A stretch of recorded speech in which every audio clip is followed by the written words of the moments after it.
Virginia, Powhatan Wars, 2 of them. First one, neither one of the Powhatan Indians wanted to get rid of the natives.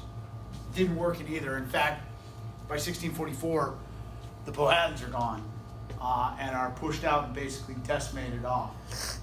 All right. Virginia's going to continue to struggle, though, until they finally find their commodity. Their commodity, we know, is going to be what? Tobacco. Okay? Tobacco is the gold that is going to save the colony of Virginia. Who is responsible for bringing that tobacco to Virginia? Rolfe. Yes, John Rolfe. Okay, good, Eli. John Rolfe was responsible for it. What was the year in which the first Africans are brought to Virginia? I'm not huge on you remembering a ton of dates, but there's some fence post stuff that you just have to know. This is one of those. 19, yes, 1619. That you have to know. Okay? There's certain what I call fence posts in the timeline that you just absolutely have to know them. That's one of them. All right?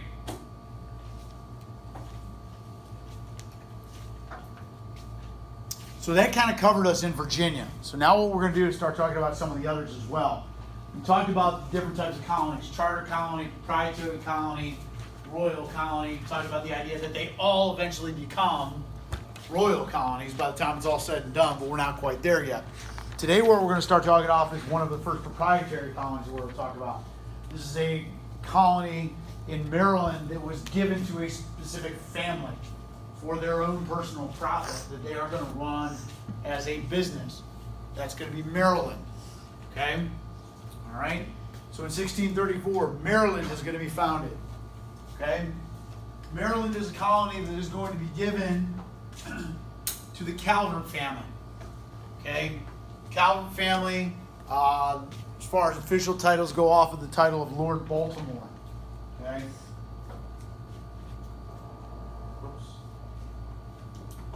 Curses on the wrong side.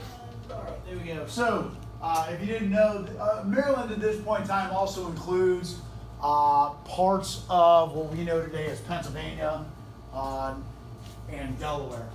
So this was the Maryland colony at first we notice here. Okay.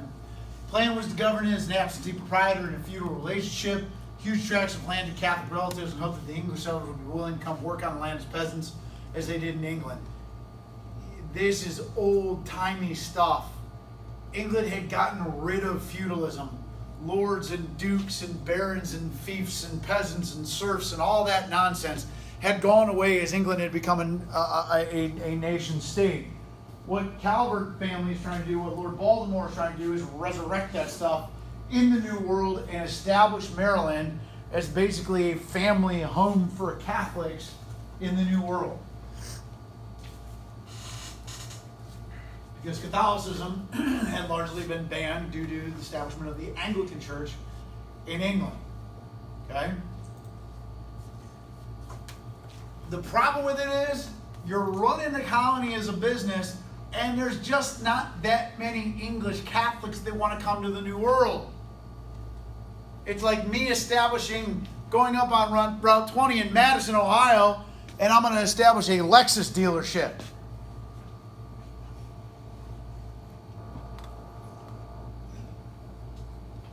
Great, cool, awesome, nice cars. You're not going to get anybody to buy. You're living in a town with 83 used car dealerships and parts stores. The average age of a car in Madison, Ohio is 12 years old. There's no market. So the same thing is if you're going to own a proprietary colony and say, we're going to establish a Catholic haven in the New World. Okay, well, when all the Catholics that want to come over and you can't pay your bills, then you've sought the wrong supply to the wrong demand. You know what I'm saying? So this is the problem Maryland's going to have.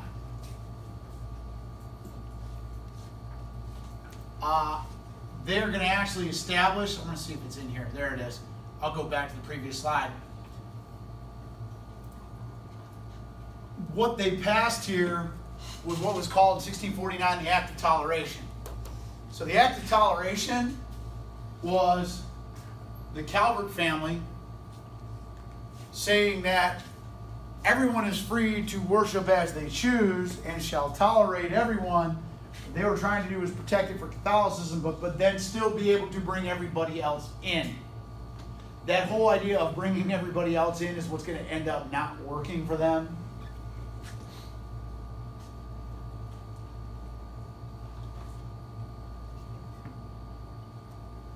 Because Protestants aren't going to put up with it, and they'll cast all this aside. It's going to bring about its own problems in Maryland. To go back, Maryland is going to rely on tobacco and indentured servants like Virginia. So the economies of Virginia and Maryland are going to look very, very similar. Okay? Which makes sense. Geographically, they're very, very similar. They're very tidewater. They're very black soil, rich, fertile areas.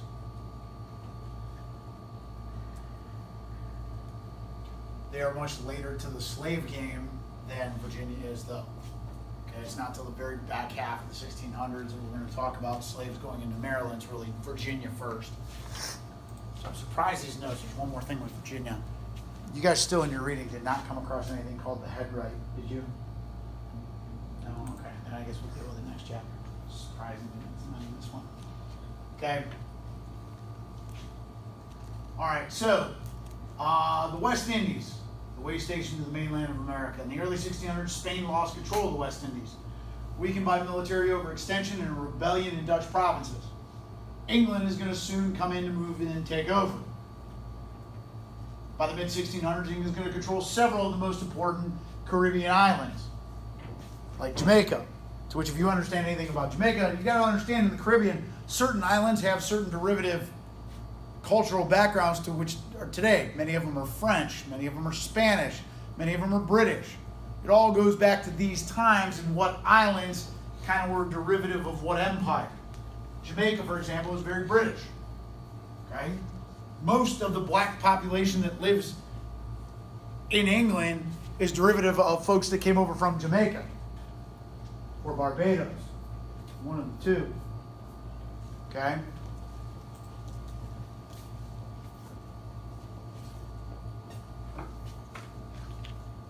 Speaking of Barbados, that is what's going to inhabit what becomes known as the proprietary colonies of the Carolinas. There is no North and South Carolina yet. It is the Carolina colonies. Okay? This is a collection, basically a collection of proprietors that came over from Barbados. All right, so continuing on, talking about what's going on with the Caribbean, because now what we're going to do is link Caribbean slave labor to how it connects to North America. That's what we're doing here, okay? All right, so crucial difference between tobacco and sugar. Tobacco was a poor man's crop, planted easily, produced sellable leaves in a year, required very simple processing. Sugar was a rich man's crop. It was an elitist commodity. Had to be planted extensively to yield commercial quantities. Large-scale planting meant large-scale land clearing, elaborate process of refining. Only planters with abundant capital to invest could succeed in sugar growing. But the money was there for it if you could do it. Sugar is the foundation of West Indian economies. You go to some of these places in these islands, many of these islands in the Caribbean are nothing more than gigantic sugar plantations. Their entire economy circled around it. Okay?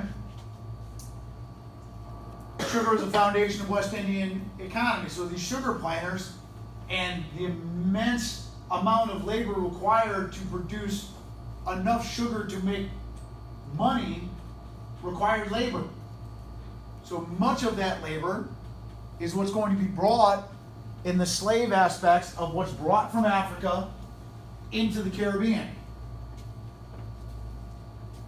So we talked about it first. So one of the biggest things that you have to understand is that the slave population, a very, very, very, very small percentage, folks, is going to come from Africa to America.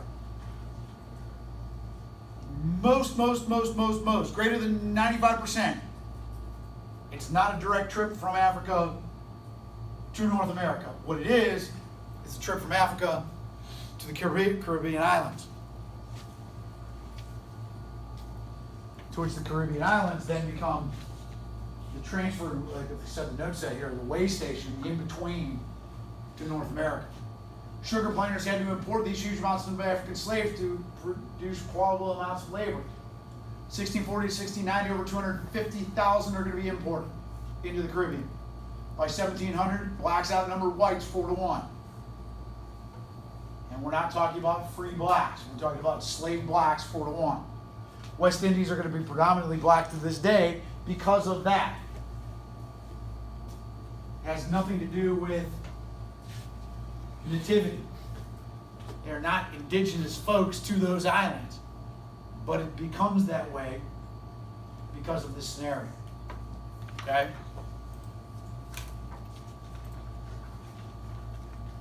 There are slave codes that are written to control slaves, define their legal status and masters' rights. Example, the Barbados Slave Code of 1661 took fundamental rights from slave, gave masters almost complete control over laborers and right, including the right to inflict vicious and violent punishments.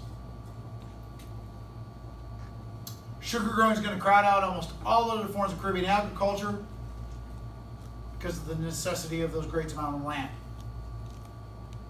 So the West Indies are going to become largely dependent upon North America for basic food supplies, which is going to help create a what in regards to trade?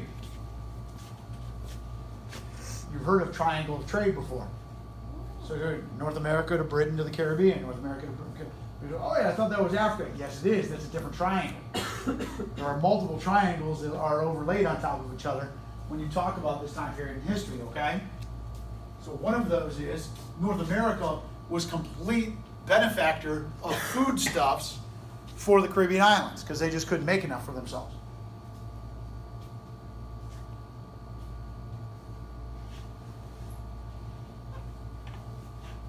That's why one of those things also, if you know a large amount about actual Caribbean food and cuisine, like Caribbean peasant food and cuisine is like, people think, oh, it's spicy and all that. It largely isn't. Mostly very plain and simple, because that was peasant food, because there was no extravagance of materials for them to have and cook, so it, for a long time, kind of ended that way. By 1617, a small group of English farmers from the West Indies arrived in Carolina. They've been squeezed out by the sugar barons there. They're going to bring several black slaves in the model of the Barbados Slave Code with them. Along with that, they're going to be given that land in the Carolinas. This is going to lay the foundation with the statutes governing slavery and the slave system in the mainland of the colonies.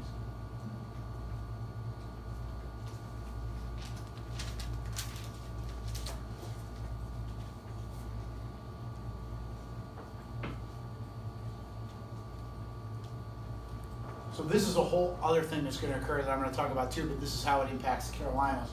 In 42 to 51, the English Civil War took place between Parliament and King Charles I. 1649, Charles I had his head cut off, and for a period of 10 years, Britain is going to not have a king. They completely get rid of their monarchy for the period of the 1650s. I'm not so much worried about. All right, so in 1660, Britain's going to decide they want their king back. So that is called the Restoration. They were going to restore the kingdom. Okay, so Charles II. There's more to this that I'm going to talk about once we do. I'm going to kind of piece all of it together once we talk about. Glorious Revolution is not in your reading in this chapter, is it? Anybody in the reading come across the term Glorious Revolution? Okay, good. So if I do come across it here, you're not going to need to know. Yeah, roll next week. Or later on this week. So back to the Carolinas. Bottom line is that by 1670, the Carolina was founded, named for Charles I. Carolus in Latin was his name, Charles. King granted Carolina to 8 supporters. They become the fundamental lord proprietors of the Carolina colonies. That was their whole big long title. So Carolinas comes from Barbados. It is a group of proprietors who were squeezed out of the West Indies and the sugar growing plantations there. They are going to come to the Carolina colonies and continue on with the tobacco trade. And also what becomes the number one staple of the Carolina colonies, which is what? What is the number one commodity of the Carolina colonies? Well, slave trade will be part of it, but it's not even cotton yet. Tobacco? Nope, not yet. Carolina colonies, rice and indigo are the two main commodities that will be farmed. Eventually, tobacco and cotton will take over, but for now, in the pre-revolutionary period, because that doesn't happen until post-revolution, okay? So in the pre-revolutionary period, we're going to talk about rice and indigo. Why is indigo a thing? Anybody know? And it's what? What about it? It is a plant of which you could make, it is the only natural thing that you can make a dye the color purple or blue. It's the only natural substance on the earth that you can naturally produce the color blue and purple. So, one of the reasons indigo was a big deal because it was really, really expensive because who was the only people that could wear blue or purple? They're really, really rich, particularly kings. Purple was the color of kings because they were the only ones that could really afford that stuff because the only place you could get it is indigo. Indigo is really freaking expensive because of that. Got it? That's why there was a market for it where you could find a new world that you could make it there. Got it? All right? Yeah, the Carolinas aren't going to come around. North and South don't split yet. We won't worry about that until next chapter.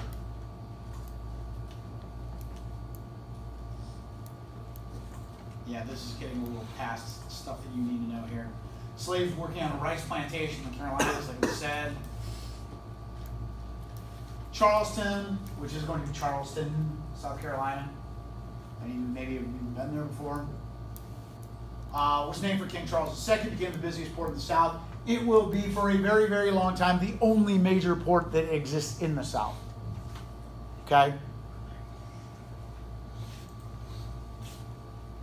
Catholic Spanish hated the massive Protestants on their borders, leading to the conflict between Carolina and Florida, which is what's going to lead, this is what's going to lead to eventually the establishment of Georgia, which you can know as Operation Human Shield.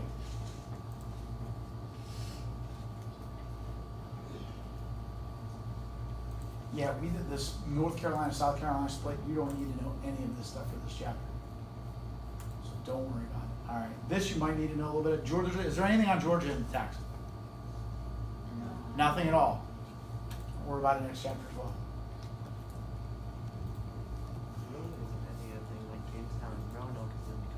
Okay. Good. All right. Cool. And that is it. For 1 second. Let me go back to this real quick. Let me just do a leaf.